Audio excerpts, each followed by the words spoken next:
Menuju kemerdekaan, nama Soekarno sebagai Presiden pertama Republik Indonesia terdengar santer di mana-mana. Tidak hanya di Indonesia, sepak terjang Bapak Proklamator ini bahkan sampai menyeberang ke berbagai negara di dunia.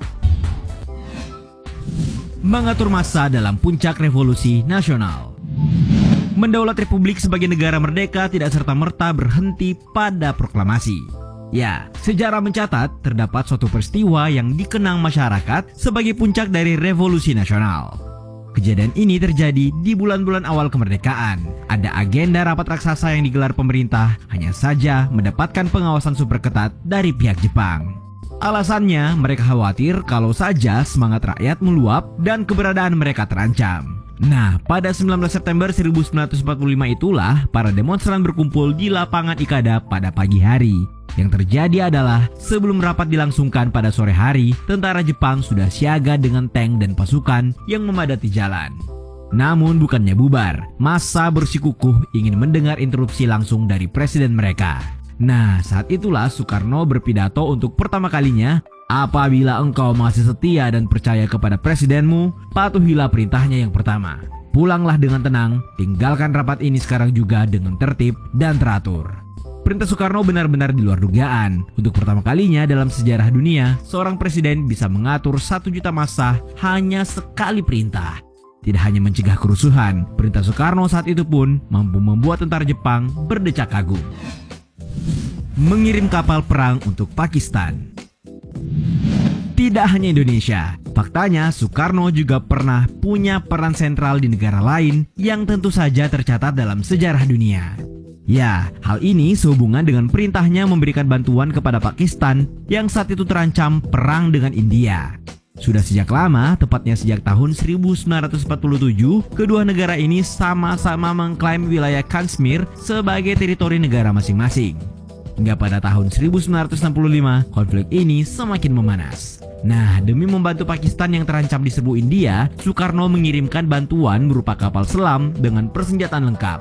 Selain sebagai bantuan, perintah yang dikirim langsung oleh Soekarno untuk satuan kapal selam Korpsiu Kencana TNI Angkatan Laut ini pun diluncurkan demi mencegah pecahnya perang. Dan benar saja, misi yang dinamai Gugus Tugas 10 tersebut berhasil meredam serangan India yang saat itu bersekutu dengan Inggris. Akhirnya, perjanjian damai benar-benar ditandatangani oleh kedua negara di Tashkent, Uni Soviet pada Januari 1966. Nah, demi mengenang jasa Soekarno, Presiden Pakistan saat itu, Ayub Khan, menamai salah satu jalan dan sebuah area bazar dengan Soekarno Square, KB Bazar. Larangan menutup Al-Azhar. Percayakah kalian jika bukan karena Soekarno, mungkin saja Universitas Kenamaan Mesir yakni Al-Azhar telah tutup saat ini. Faktanya di tahun 1955, suasana politik di Mesir diguncang badai perebutan kekuasaan. Presiden Gamal Abdel Nasser yang juga dikenal otoriter punya rencana untuk menutup universitas tertua di dunia ini. Alasannya karena ia mengkhawatirkan kekuasaannya akan digoyangkan oleh kalangan ulama Al-Azhar yang tergabung dalam Ikhwanul Muslimin saat itu. Melihat hal itu, Soekarno yang punya pengaruh berkunjung ke Mesir dan menemui sang presiden. Dialog pun terjadi dan saran pun diberikan oleh nomor 1 Indonesia ini. "Ya Gamal, kenapa Anda mau menutup Al-Azhar?"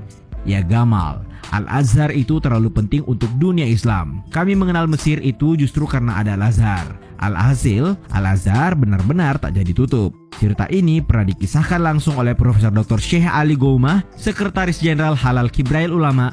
Wawancara yang berlangsung pada 29 Agustus 2013 itu pun disiarkan melalui televisi nasional saluran 1 Mesir, bahkan kemudian diunggah ke jejaring sosial YouTube. Menanam pohon di Padang Arafah. Pernahkah kalian mendengar nama pohon Soekarno? Ya, pohon yang dimaksud dapat kalian temui di Padang Arafah, tempat umat muslim seluruh dunia melakukan wukuf saat pelaksanaan ibadah haji di Mekah sana. Ada yang bisa menebak mengapa nama pohon ini mirip dengan nama presiden pertama RI? Faktanya pada tahun 1960-an, Soekarno melakukan perjalanan haji. Ia pun kepayahan karena cuaca di siang hari saat wukuf bisa mencapai suhu 50 derajat Celcius. Nah, saat itulah tercetus sebuah ide. Mungkin akan lebih baik jika ada tempat berteduh di kawasan tersebut. Karena itu, ia lalu menemui Raja Arab Saudi Saud bin Abdul Aziz Al Salat untuk menyampaikan usulannya. Sekembalinya ke tanah air, Soekarno langsung mengambil langkah taktis. Ia memerintahkan Ali Sadikin membawa bibit pohon mindi untuk ditanam di sana, beserta seorang lainnya yang ahli dalam hal ini juga turut serta. Akhirnya, pohon mindi ditanam di lahan seluas 1.250 hektar di Arafah dengan menggunakan tanah subur dari Indonesia dan Thailand. Bisa dibilang jika bukan karena Soekarno, mungkin hari ini kepanasan saat wukuf sudah dianggap wajar bagi calon jemaah haji. Mengambilkan fungsi Blue Mosque. Jika kalian berkunjung ke Rusia, sempatkanlah untuk bertandang ke Saint Petersburg. Sebab di sana ada fakta sejarah yang bisa membuat kalian sebagai warga Indonesia turut bangga karenanya. Penting untuk diketahui bahwa dulunya saat Rusia masih bernama Uni Soviet, pernah ada sebuah masjid yang dialihfungsikan menjadi gudang. Alasannya karena saat itu era komunisme sedang kental-kentalnya. Masjid yang aslinya bernama Jamul Muslimin tersebut didirikan pada tahun 1910, kemudian lebih tenar dengan nama Blue Mosque. Pada tahun 1956, Soekarno mengadakan kunjungan bilateral ke Rusia. Saat melihat bangunan berbentuk kubah, ia pun yakin bahwa bangunan tersebut dulunya adalah masjid. Karenanya, ia lalu meminta pimpinan Soviet kala itu, Nikita Khrushchev, untuk mengembalikan fungsi masjid tersebut menjadi rumah ibadah. Nah, atas dasar kedekatan, permintaan Soekarno pun dipenuhi dan bagi yang paham sejarah akan ikut menamai masjid tersebut dengan nama Masjid Soekarno. Sumbangan ide renovasi Masjidil Haram. Hampir seluruh penduduk bumi tahu Masjidil Haram. Sebagai pusat ibadah saat menunaikan ibadah haji, ketenaran masjid yang berlokasi di pusat kota Makkah ini sudah tak mungkin lagi dinafikan.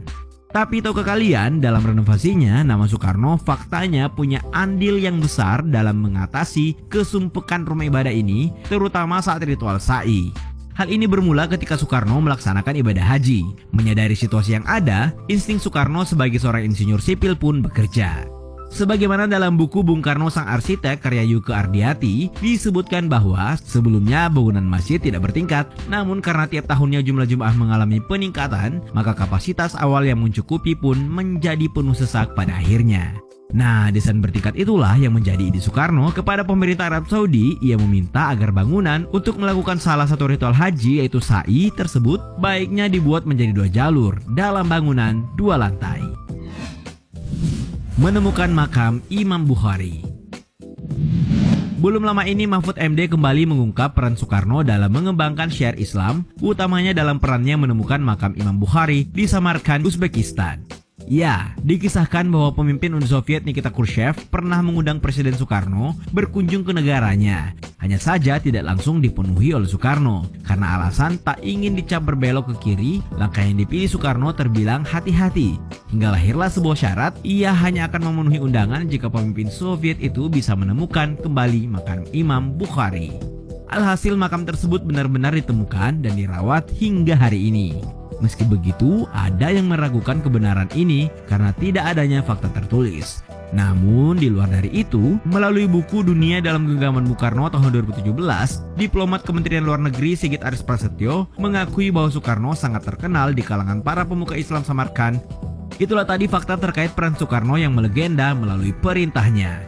Faktanya, tokoh pembesar ini benar-benar berpengaruh dan dunia pun telah mengakuinya.